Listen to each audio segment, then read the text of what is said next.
Hello everyone, welcome to Cipher's Universe. আজ আমি আপনাদের সাথে শেয়ার করতে চলেছি সামার স্পেশাল বেগুন আলু ডাঁটা দিয়ে বানিয়ে নেওয়া রুই মাছের পাতলা ঝোল। আসুন শুরু করে দিই আজকের এই রেসিপি।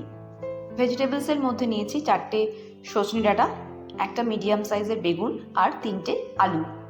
এই সবজিগুলোকে আমি এইভাবে কেটে নিয়েছি। আর নিয়েছি 6 পিসের মতন রুই মাছ। মাছটা আমি নুন এবং হলুদ দিয়ে ভালো করে মাখিয়ে নেব।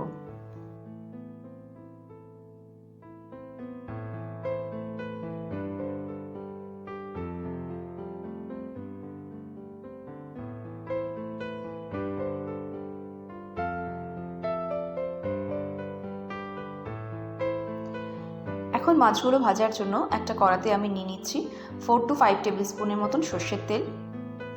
তেলটা ভালো করে গরম হয়ে গেলে একে একে সমস্ত মাছগুলো আমি মিডিয়াম ফ্লেমে ভেজে নেব।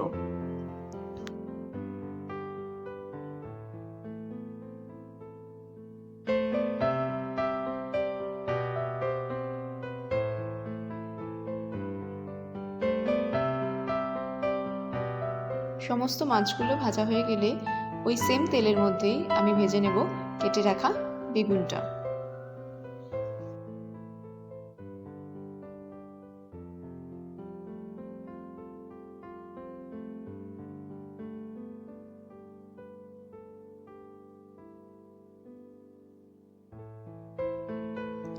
মিনিট 3-4 মতন সময় নিয়ে ওই বেগুনটাকে আমি মিডিয়াম টু হাই ফ্লেমে ভালো করে ভেজে নিচ্ছি। বেগুনটা যখন প্রায় ভাজা হয়ে আসছে তখন আমি এর মধ্যে দিয়ে দিচ্ছি সামান্য পরিমাণে নুন। সবজি ভাজার সময় এই সময় যদি আমরা নুনটা দিই তাহলে সবজির মধ্যে খুব ভালোভাবে নুনটা ঢোকে। বেগুনটা ভাজা হয়ে গেছে, এখন যেটুকু তেল বাকি আছে তার মধ্যে আমি সজনে ডাঁটাটা ভেজে নেব।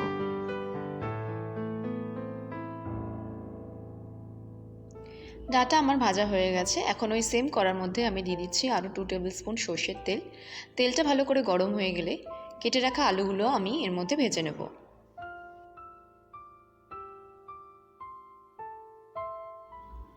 আলুটা কড়াতে একটু নাড়াচাড়া করে নিয়ে আমি এর মধ্যে অ্যাড করে নিচ্ছি স্বাদ অনুযায়ী অল্প পরিমাণে নুন এবং হলুদ গুঁড়ো।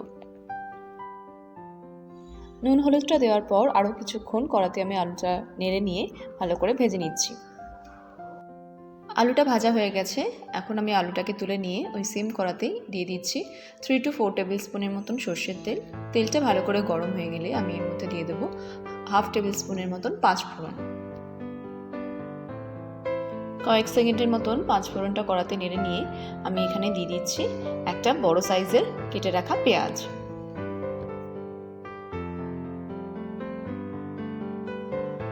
ভাজতে ভাজতে পেঁয়াজটা যখন একটু হালকা ব্রাউনিশ হয়ে আসবে তখন আমি এখানে অ্যাড করে দিচ্ছি একটা ছোট সাইজের কেটে রাখা টমেটো। টমেটোটা দেওয়ার পর একসাথে আমি এটাকে আরও 2 মিনিটের মতো নেড়ে নিচ্ছি। টমেটোটা দেওয়ার পর আমি এখানে অ্যাড করে দিচ্ছি স্বাদ অনুযায়ী নুন। টমেটোটা দেওয়ার পরেই আমি নুনটা ব্যবহার করছি যাতে টমেটোটা সুন্দরভাবে গলে যায়। এই সময় আমি কড়ার লিডটা 2 মিনিটের জন্য বন্ধ করছি এবং গ্যাসের ফ্লেমটাও এই সময় মিডিয়ামে রাখছি যাতে টমেটোটা সুন্দরভাবে গলে যায়। নেক্সট এখানে আমি অ্যাড করে নিচ্ছি 2 টেবিল স্পুনের মতন আদা এবং কাঁচা লঙ্কা পেস্ট। এখানে আমি 1 ইঞ্চির মতন আদা আর 3টের মতন কাঁচা লঙ্কাকে একসাথে ভালো করে পেস্ট করে নিয়েছি। আদা কাঁচা লঙ্কাটা দেওয়ার পর একটু কড়াতে এটাকে নাড়াচাড়া করে নিয়ে আমি এর মধ্যে দিয়ে দিচ্ছি 1 টেবিল স্পুন জিরে গুঁড়ো এবং 1/2 টেবিল স্পুনের মতন হলুদ গুঁড়ো। হলুদ আর জিরে গুঁড়োটা ব্যবহার করার পর আরও কিছুক্ষণের মতো নেড়ে নিয়ে আমি এখানে অ্যাড করে নিচ্ছি 1/2 টেবিল স্পুন লাল লঙ্কার গুঁড়ো।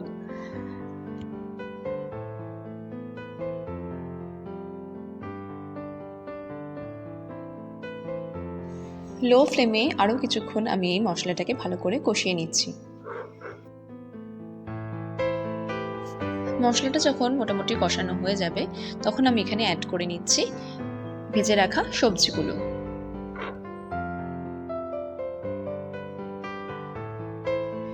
সবজিগুলো দেওয়ার পর ভালো করে মশলাটার সাথে মিশিয়ে নিয়ে একটু নাড়াচাড়া করে নিয়ে আমি কড়ার লিডটা বন্ধ করে দেবো যাতে সবজিটা ভালো করে সেদ্ধ হয়ে যায়।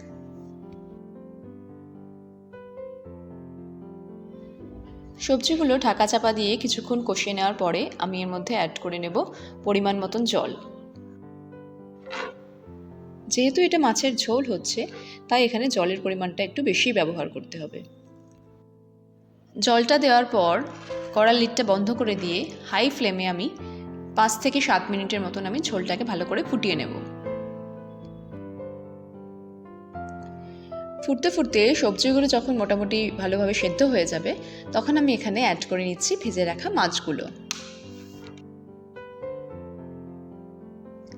ডাঁটা বেগুন আলু দিয়ে বানিয়ে নেওয়া পাতলা করে মাছের ঝোল আমাদের একদম রেডি হয়ে গেছে। এখন আমি গ্যাসের ফ্লেমটা অফ করে দিয়ে তারপর এটাকে সার্ভ করে নেব। এই রেসিপিটা না বানালে আপনারা বুঝতে পারবেন না এত সিম্পলভাবে, এত কম ইনগ্রিডিয়েন্টস দিয়ে এত টেস্টি মাছের ঝোল রান্না করা যায়। তাই আপনাদের সকলের কাছে রিকোয়েস্ট রইল, একবার আপনারা এই মাছের ঝোলটা বানান। সকলের আশা করছি খুব ভালো লাগবে। বন্ধুরা, আজকের মতো এখানেই শেষ করছি। দেখা হবে অন্য আরেকদিন অন্য আরেক রেসিপি নিয়ে। ভিডিওটা যদি তোমাদের ভালো লেগে থাকে তাহলে প্লিজ একটা লাইক, শেয়ার অ্যান্ড সাবস্ক্রাইব করে দিও। And don't forget to spread love and happiness. Thank you.